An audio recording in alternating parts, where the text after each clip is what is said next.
හා යාළුවනි, මේ මොහොතේ මැද පෙරදිගින් එන ප්‍රවෘත්ති අනුව මුළු ලෝකයේම මහා යුද්ධයක අද්දරට ඇවිත් අවසానයි.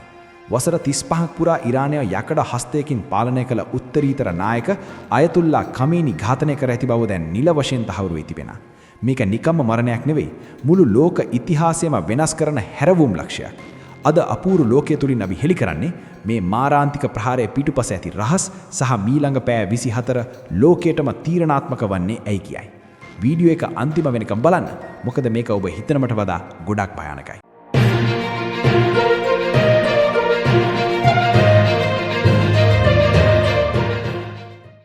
මුළු ඉරානයේම දැන් මලගයක් වෙලා.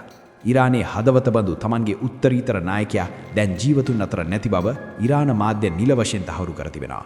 මේ වෙනුවෙන් දවස් 40ක ශෝක කාලයක් ප්‍රකාශයට පත් කර අවසానයි. 1989 වසරේ සිට ඉරානයේ ඒකාධිපති බලය හෙග වූ 86 හැවිරිදි කමේනිගේ අභාවයත් සමග මුළු මැද පෙරදිග දේශපාලන සිතියමම උඩු යටිකුරු වෙන්නයි යන්නේ. දැන් මුළු ටෙහෙරාන් නුවරම කඩු කොඩි වලින් වැහිලා මිනිස්සුන්ගේ ඇස්වල තියෙන්නේ පලිගැනීමේ චේතනාව විතරයි. වාර්තාවන ආකාරයට මේ ඇමරිකාව සහ ඊශ්‍රායලයේ එකතු වී කමීනිගේ නිවස සහ කාර්යාලය ඉලක්ක කර එල්ල කළ මහා පරිමාණ ගුවන් ප්‍රහාරයක ප්‍රතිඵලයක්. පසුගිය සෙනසුරාදා පාන්දර කාලයේදී ඔහුගේ කාර්යාලය තුලදීම මෙම ප්‍රහාරය එල්ල වී තිබෙනවා. ඉරාන රජය පවසන්නේ මෙය සැලසුම් සහගත ඝාතනයක් බවත් මේට සම්බන්ධ ඝාතකයන්ට ඉතා ඉක්මනින් දැඩි දඬුවම් පමුණුවන බවත්ය. කමීනිගේ මරණය තහවුරු වී විනාඩි කිහිපයක් යන්නටත් පෙර ඉරානයේ ප්‍රබලම හමුදායකය වන IRGC මගින් ලෝකයටම අනතුරු ඇඟවීමේ පණිවිඩයක් නිකුත් කළා. ඔවුන් පවසන්නේ ඉතිහාසයේ එතෙක් මෙතෙක් ඉරාන හමුදාව දියත් කරන විනාශකාරීම මෙහෙයුම තව සුළු මොහොතකින් ආරම්භ කරන බවයි. ඔවුන්ගේ ඉලක්කය වන්නේ සතුර අත්පත් කරගත් භූමි සහ ඇමරිකානු හමුදා කඳවුරුයි. ඉරානය මෙතෙක්කල් රහසිගතව තබාගෙන සිටි මාරාන්තික අවි ආයුධ දැන් එළියට ගැනීමට සූදානම්. ඊශ්‍රායලය සහ අයන් ඩෝම් ආරක්ෂක පද්ධතිය. ඉරානයේ ප්‍රධාන සතුරා වන ඊශ්‍රායලය මේ වන විටත් ඔවුන්ගේ අයන් ඩෝම් ආරක්ෂක පද්ධතිය සක්‍රිය කර ඕනෑම ප්‍රහාරයකට මුහුණ දීමට සූදානම් වී සිටිනවා. නමුත් ආරක්ෂක විශ්ලේෂකයින් පවසන්නේ ඉරානය එකවර මිසයිල දහස් ගණනක් එල්ල කළහොත් ලෝකයේ ඇති කිසිම ආරක්ෂක පද්ධතියකට දරාගත නොහැකි වනු ඇති බවයි. පාලන තන්ත්‍රය වෙනස් කිරීමේ මෙහෙයුම.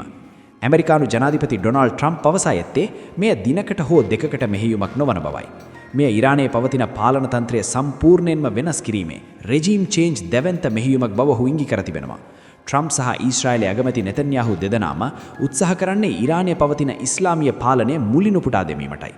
ඉරානයේ අටුඩත දෙකට බෙදුණු ජනතාව. මේ අතර තවත් පුදුම සහගත කරුණක් වාර්තා වෙනවා. රටේ නායකයාගේ මරණය ගැන බොහෝ පිරිසක් ශෝක වන අතරතුර ටෙහෙරාන් නුවරේ ඇතැම් පිරිස් ගිනි කෙලිපත්තු කරමින් සතුටු වන බවද වාර්තා වෙනවා. අවුරුදු ගානක් තිස්සේ පීඩනයට පත් වූ ජනතාව මෙය දකින්නේ තමන්ගේ නිදහස ලෙසයි. රටේ පාලනය ඇතුළින්ම පාවාදීම් සිදුවිය හැකි බවටද සැකයක් පවටිනවා. ඉතින් යාළුවනේ, මේ මාරාන්තික ගැටලුම තුන්වන ලෝක යුද්ධයකට මාවත පාදයිද? ඉරානයේ අනාගතය මොන වගේ වෙයිද? ඔබ හිතන්නේ මෙම ප්‍රහාරය සාධාරණයි කියාද? ඔබේ අදහස් පහලින් කමෙන්ට් කරන්න. අපූර්ව ලෝකයේ සබ්ස්ක්‍රයිබ් කරලා සෙට් වෙන්න. මීළඟ තීරණාත්මක පුවතකින් නැවත හමු වෙමු. ජය වේවා.